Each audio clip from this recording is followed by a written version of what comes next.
Bon, voilà, je voudrais tout d'abord saluer la population dans son entièreté avec nous, les internautes, avec la presse. Pour me présenter, Wahni Man Sassambadra, porte-parole du maire sortant, qui était notre candidat, Beno Bokuyakal, nommément M. Amadou Diarra. Donc, même avant vous, je vous indiquer quelques éléments de complément du moins par rapport à mon prédécesseur, le DC Mokurumbu, qui je salue en passant, qui a fait un travail excellent. Nous pouvons féliciter. Donc, pour voir les deux protagonistes, non l'un du tout, à l'issue de cette élection, il y a des allégations et des fausses informations portées à l'encontre de la liste du Benno Bokk Yakaar. Amadou Diarra, il est loin d'être ces messieurs. Donc pour dire que, en ce qui concerne Lamine Gueye, les premières agressions qu'il a portées à l'encontre du Benno, et précisément Amadou Diarra à Guakerem, ça date des inscriptions. Ce qui a valu cette fameuse bataille qui était opposée entre Boubacar Sall et ce Woz-là. Mais pour vous donner une information de taille, à l'heure actuelle, il n'est plus dans le camp de Lamine Gueye. Il a même cherché à aborder le maire pour venir faire des vidéos à l'encontre de Lamine Gueye, pour voir exactement que c'était un complot monté. À l'heure où je vous parle, il ne chemine plus avec Lamine Gueye. Vous pouvez vous approcher de lui, entendre que c'est le micro. Ce serait bon, parce que c'était un complot monté qui a été raté. À l'heure actuelle, André le nommé Tchandou. Il a cherché à aborder le maire pour lui apporter des éclaircissements concernant cette bataille, cette histoire. Lors de la deuxième agression, à la veille, lors de la campagne, à la veille des élections, Lamine Gueye est passé par sa caravane devant chez le protocole Boubacar Sall. Alors qu'à ce moment, nous, on était à Ndiassane, de proximité. Nous avons fait tout faille auto, nous avons fait une première, deuxième agression. Et jusqu'ici, nous avons réagi par rapport à ça. Sinon, on a pris bonne note et allé à la police faire notre déclaration.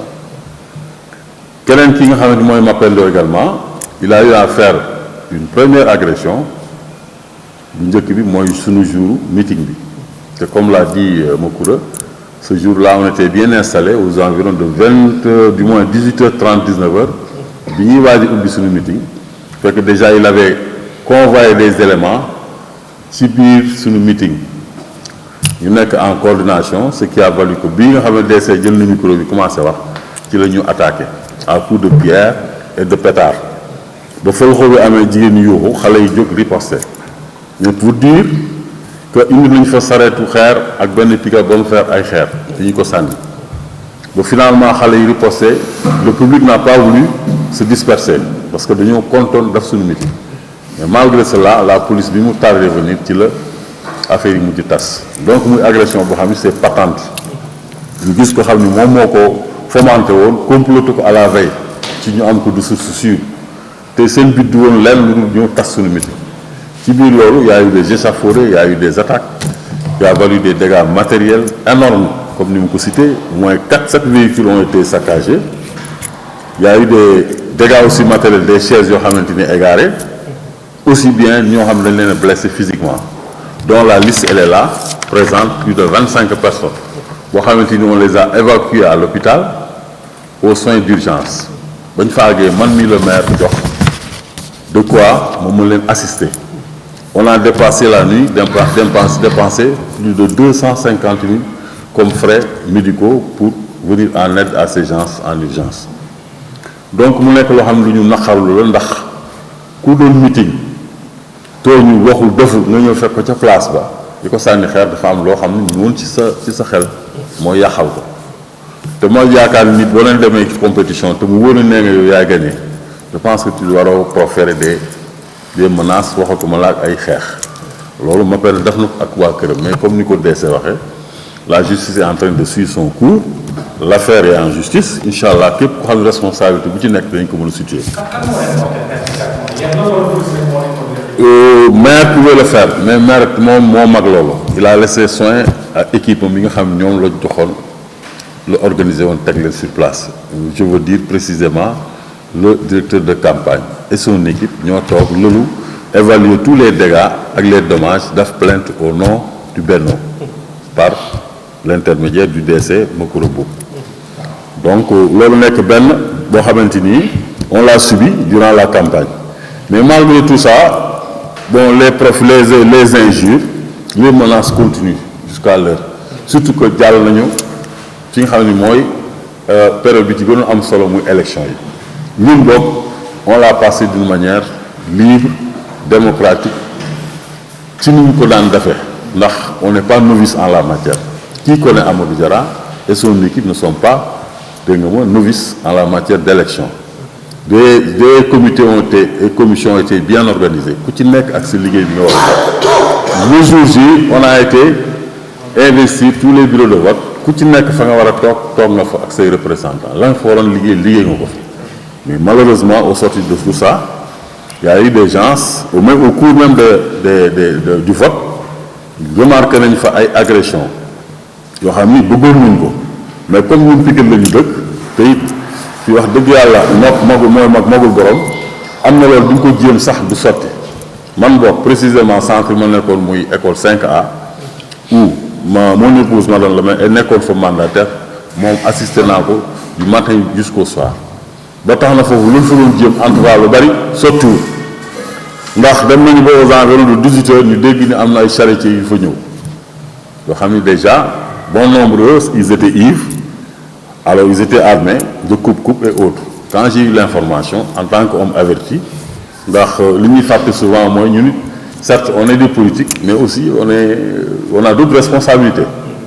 pour xam ce qui est le droit de veille et d'alerte ci laa aborder les autorités de la sécurité qui étaient la policière du moins pour leur dire que am na information yu ñu glané ba am ko concernant des charretiers qui vont déferler les centres de vote dem fa pour que au moment de la proclamation des résultats suñu adversaires yi suñu yëgee ni ça milite pas en leur faveur ñu tëb ci biir agressé ni jéem a fexe indi vraiment un saccage. Non, si on est sûr de pouvoir gagner avec qui connaît Amadou Diarra mener une bonne campagne ah ba mu wóor yaa ngi dem compétition pourquoi amener des charretiers et man danaa indi charretier ba pare demaat ci police man ne waa indi naa ay charretier diw indi na indi charretier donc c'est des informations erronées ñun am nañu loolu comme info et on l'a transmis aux autorités compétentes tout de suite commissaire a pris des mesures pour indi renfort concernant ces gens-là et d'ailleurs ils ont été dissuadés ndax gis nañu bu ñu génnee aux alentours des écoles dem nañu sulli ci ay jaas yi ak i kub-kub yoo xam ne ni ñu ngi ko suloon ci ay suufu géej te suñuy nit aussi ñu ngi woon aux abords parce que ñun tamit on avait constitué une équipe bien soudée et bien coordonnée qui a valu que vraiment loolu ñu naroon sottiwul ba tax bureau de vote yi arrivé à l'heure tëj nañu def dépouillement en tout cas man fi ma ne woon centre ba avec sur les 11 bureaux de vote largement la ko suñu candidat remporté beneen centre bi muy centre B 5B foofu y a eu beaucoup de trafic je veux dire et de fraude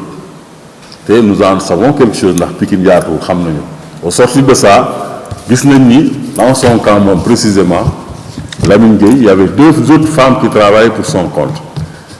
qui étaient sur une autre bannière qui ont laissé leur bannière pour faire des trafics d'influence di fa yóbbu ay nit ñuy voter c'est ce qui a valu que foofu boo seetee ñu xaw a nekk un peu à égalité te loolu on l'a découvert après parce que Pikine lu ñu dëkk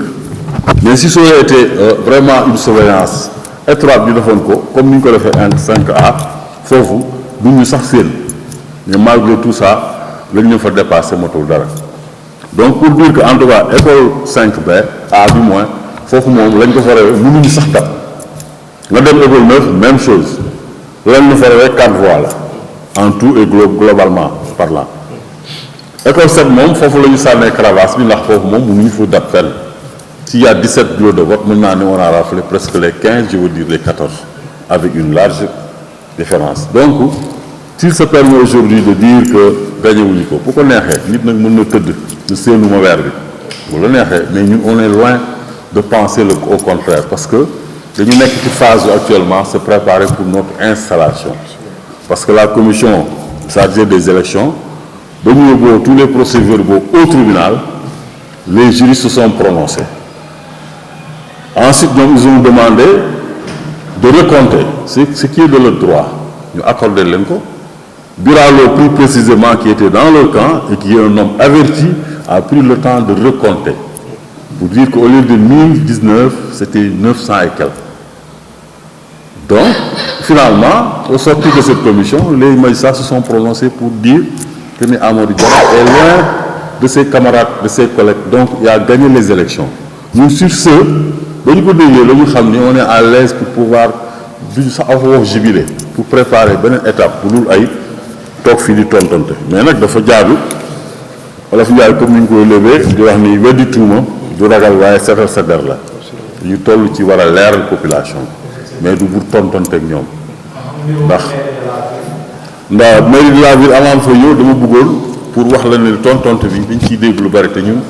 bon on est des hommes aguerris te ay responsables lañu te boo xoolee yow sax liste bi Amadou Diarra constitué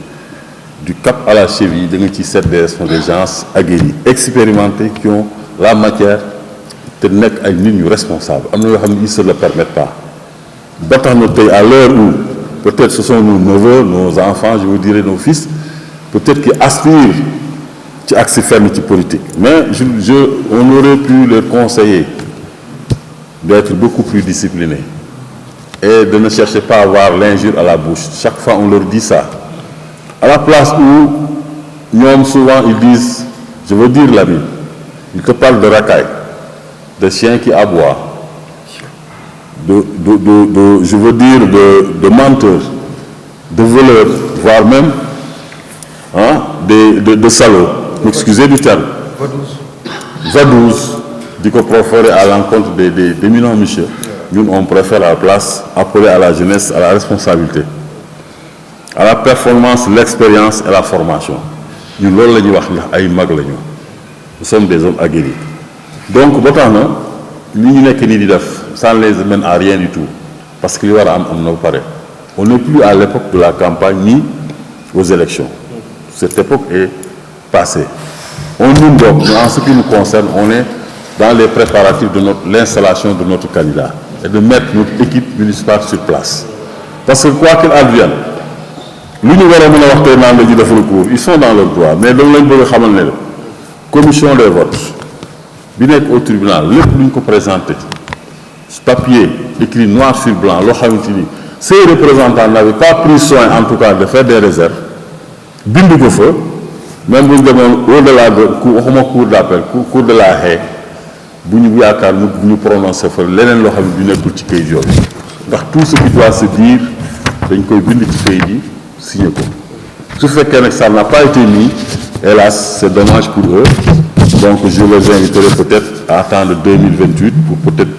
être beaucoup plus expérimentés, beaucoup plus vraiment formés en ce sens-là pour que demain nous puissions dire ces mesures. L'élection. Ces représentants du bureau, nous avons signé ou nous contre-signé. Donc signer ou contre-signer, nous faisons. Donc si tu passes les rues à dire que ay PV ngi ak 100 ngi 100 yi ñoo woté woyal nañu 25 lolu bu la nexé c'est le langage de la rue qui peut en croire peut-être mais les hommes avertis xam nañu la vérité où elle se situe. Donc je serai peut-être long pour le suivre dans son discours ndax dama ko déglu muy wax lu ci nekk mën naa ci répondre mais ce serait en ce moment genre teesante te tolluwuñ foofu ndax yow boo toogee ne ay xale yu voté waaw xel ma ne wax bu defee na noppi nité xale bu ñu jox la carte d'identité boo xam ne déjà y a pas ta photo tu es mineur tu rentres dans une salle nga ne damay voté et tout le monde sait qu'il y a 8 représentants on prononce son nom chacun regarde sur sa feuille monsieur Ndiaye est rentré Ndiaye Amadou on te ñu xool la visionné xool ndax carte d'identité ça correspond à ta personne. Nous la passe au vote, nous disons que nous dem voter, nous signer, dem. xale bu mineur même su fekkee il est précoce il saurait pu être reconnu dinañ ko mën a reconnaître par rapport ci fichier bi donc nit xel dañuy wax ni xel na nite boo wax dofee donc yooyu c'est des allégations yoo xam ni da koy wax na fi ay mëlfa mais mëlfa bu neexoon électeurs yëpp sol mëlfa ils sont pas tenus que non kooku code bi terewu ko ñun bu xamal loolu sax ñu jëf suñu jigéen yëpp ñu def mëlfa surtout que moom dem ñu gis nañu au sortir de chaque fois bu ay élément génn ay sagar yi weex takk ba à un moment donné sax su wéeri dinaa waay lii lu mu demee ñu naan xëy na peut-être c'est pour le décompte de son électorat et autres ak des je ne sais quoi des sociales et autres non donc on est loin de ça loin de là ay xale watewuñu c'est des gens aguerris mag yu majoritaire du moins du majeur dem inscrire jotee vote jot ñu vote exprimer wu dans les urnes foofu xale jaaru fa charité aussi loin de ñun xamuñu charité yëguñu charité donc voilà loolu laa amoon ay informations par rapport à ce qu'il disait dans la rue parce que c'est le langage je veux dire vous m'excusez les rappeurs souvent loolu la c'est le langage de la rue nit ki boo sa gémmiñ di naaj toujours bari na lay wax doo ko xam donc sur ce bon si l'autre aussi Mapenda bon nekk na ko xam aussi comme l'a dit mon décès c'est un monsieur qui tergiverse il est versatile qui le connaît xam ni moom bon je l'aurais conseillé très certainement je l'ai dit tout à l'heure sànq ce matin ci Facebook pour dire que monsieur je t'aurais conseillé d'aller faire du moins être comment dirais-je encore passe-moi le mot les trucs communicateurs traditionnels parce que lu tax non seulement il a le griotisme à la bouche parce que savoir parler et parler dafa am différence nit da ngay wax lu nit ñi mën a dégg ak luy dëgg te kii la connaît xam ni moom la plupart du temps il passe son temps à parloter ndax yow soo toogee ne je suis avec Macky Sall moom ma jox mandat pour ma ñëw liggéey indil ko vraiment la ñu ñëw dem ba ci biir ñu gis sa discours changé Macky Sall moom sax da nga koy daanaka lancer ay grief donc kooku finalement da ngay xam ni nit ki peut-être moom intérêt plutôt personnel moo ko tax a jóg fi mu feeñee mooy à la fin bi ngeen ko gisee bi Sonko jaaree il s'est départi de ses camarades pour aller se ranger dans l'opposition di fa wut place moi on le connaît c'est un habitué des faits mais nag xëy na peut-être dans d'autres communes ça passera mais fii ñun xam nañu je l'avais dit ci sa benn samay sorti wax ko ni ko yow da nga lekk sa jëw ku la xam wax na la ne la doo ànd ak kuy falu doo falu te koo àndal falu mu daanu la preuve ana Pape Ndong il fut son chef de cabinet ànd naa moom ñu jële ko ci ministère bi ñoom ñaar ñëpp loolu di ko topp ba nii Pape looloo ko topp ba nii bon pour vous dire que mag de grâce seetal bokk na ci askan bu baax boo xamante ni fu ñu dem ñu defal leen teraanga demal jege ku mel ni Lamine Thiam Dogo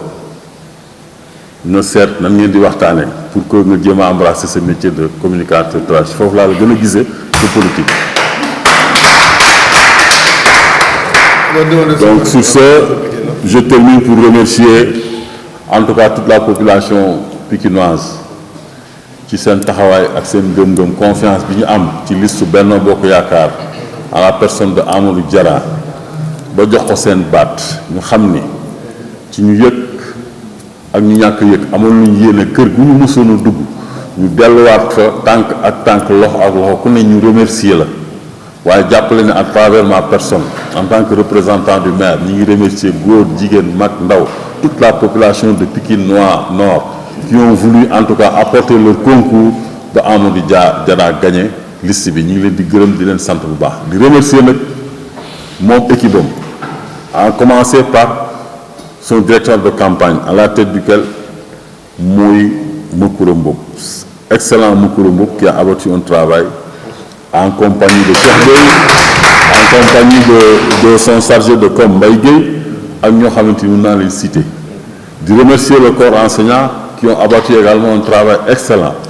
en formant les siégeants ñu leen di remercier bu baax di remercier les femmes dans leur ensemble ci turu la responsable Soda Ndiaye di remercier son cabinet également à travers madame le maire Ndiaye Ndiaye di ko remercier bu baax di remercier les jeunes filles à savoir les Linguères elles sont nombreuses en tout cas à travers la personne de Ami Koïta qui est leur responsable ak la jeune et battante Mame Awa Sarr ñu ngi leen di gërëm leen sant au nom du maire.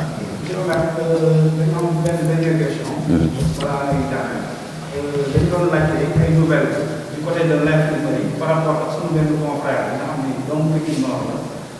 gis nañ sànq day cité ak 25 blessés te moom aussi gis nañ mu am blessé grave bu nekk yëpp ci cadre Papa. ngeen doon laajte ay nouvelles ci côté de l'infirmerie bi ak ba xam le maire en tant que premier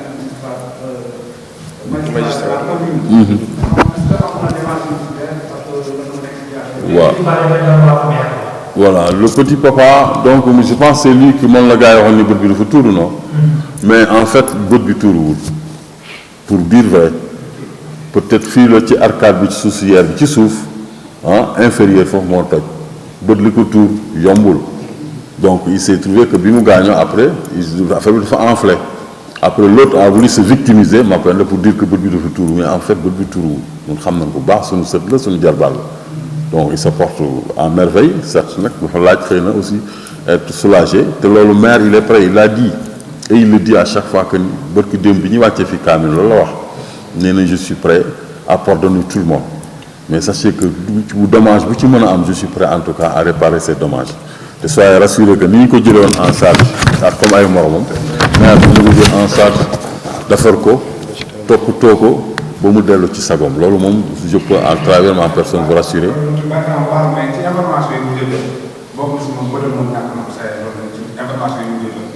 Bon loolu moom peut-être à moins que ñu mën ma ko confirmer mais ci li ma déggoon man ci ne moom arcade supérieure. waaw ma pen la ma wax loolu mais waxi ma pen la moom. waaw loolu reste donc finalement mais reste à vérifier